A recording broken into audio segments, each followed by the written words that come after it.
At the University of California at Berkeley, where I got my PhD, a group there is photographing thoughts. In fact, they're basically photographing dreams.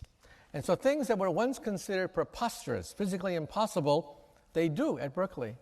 Okay? Photograph a dream. One day, perhaps, you may be able to wake up, push a button, and see fragments of the dream you had the previous night. I don't know whether that's good or whether that's bad. I do know suddenly that it's 9:30. I think your question should be, I don't know whether it's possible or not, because that's a more pertinent question. No, we've already done it.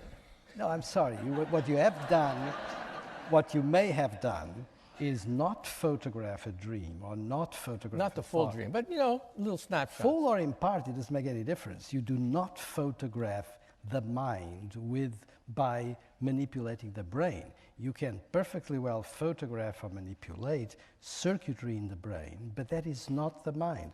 And you're making a confusion between mind and brain that I think is extremely dangerous. Well, what is your definition of the separation of mind and brain? I have one. What is yours? My definition. Oh boy, that's a huge question. I tell you what, it's 9:30. I'll let them have this argument, and then you can all go sign their books, or they'll sign books if you buy them. I miss what I mean. Go ahead. But you're not going to be able to. You're not allowed to do this for half hour. So you have to do in 3 minutes or something. No, what I just want to make certain that we understand is this. Of course, our mind is the product of the activity in our brain. But it is one thing to talk about the mind that you have subjectively, the mind that we all can have right now. I'm looking at you, I'm looking at him, I'm looking at the audience, and I'm creating a picture of the sound in the room, a picture of them and you in this room visually. That is, in terms of phenomenon, a different level and a different kind of phenomenon from the phenomenon that is going on in the brain in terms of the firing of the neurons and in terms of all the molecular and chemical activity that is necessary for the mind to occur. And this, by the way, is something that is not dualistic. As you probably know or may not know, it doesn't make any difference. I am not a dualist. And I do not think that the mind is a free-floating thing that is unconnected to the brain, but there is something that one needs to be, which is what classical philosophy calls aspect dualism, is that the two things are different, and that the mind is something that is accessible only to the person who owns it. My mind is my mind right now, and nobody has access to it. Until we read your thoughts. No, you cannot read my thoughts. You can read the activity. You can read the activity of my brain. You can do a pretty good job of reading what's in there. I doubt very much. You can read the activity. You can read the activity of my brain when I'm having my thoughts. To me, the brain is wetware. The mind is the software.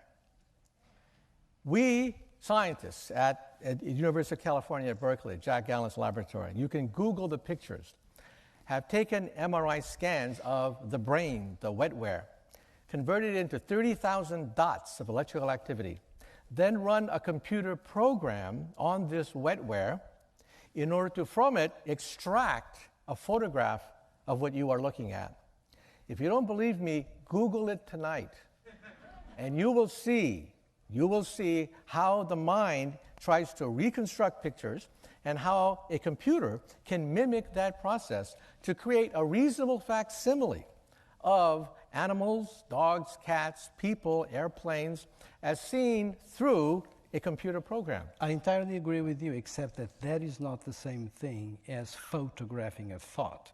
That is a very interesting project about making a series of conversions from activity in the brain to a series of patterns that then, through a computer program, could be reconstituted in what you've just called an approximation. And then, how are you going to get into his head, though?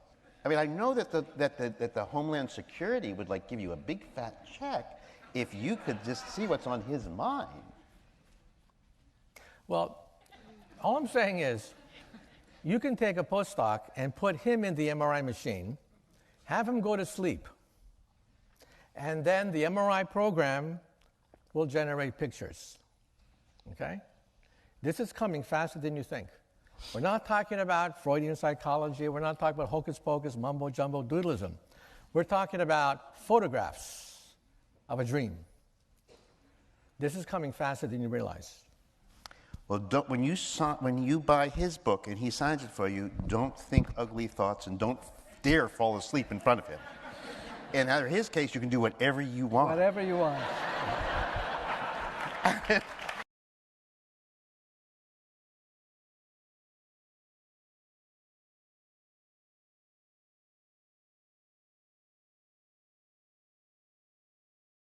On the right-hand side, you see the computer's guess, and on the left-hand side, the presented clip.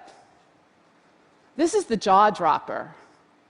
We are so close to being able to do this, we just need to up the resolution. And now remember that when you see an image versus when you imagine that same image, it creates the same brain scan. So this was done with the highest resolution brain scan systems available today, and their resolution has increased really about 1,000-fold in the last several years. Next, we need to increase the resolution another 1,000-fold to get a deeper glimpse.